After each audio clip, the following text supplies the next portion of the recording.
A nulla sono valsi mesi di appelli, manifestazioni, raccolte di firme, interrogazioni parlamentari e prese di posizione di cittadini, comitati, associazioni di categoria, sindaci, parlamentari e persino celebrità. Il Consiglio Comunale di Due Carrare tira dritto e dà il via libera al progetto del centro commerciale più grande del Veneto, a ridosso del Castello del Cataio, un progetto contestato per l'impatto ambientale ed economico che avrà nell'area. Un progetto approvato mentre circa 300 persone si radunavano per protestare ancora una volta contro la decisione con slogan e striscioni.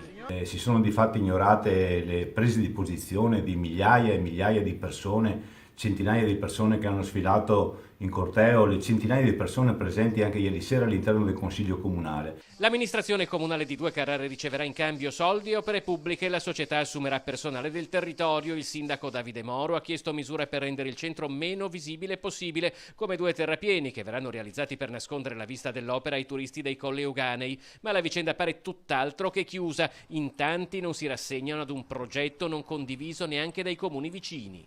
Non riteniamo chiusa la partita, non riteniamo la battaglia persa, ma useremo ogni mezzo, ogni iniziativa possibile per cercare di bloccare quest'opera.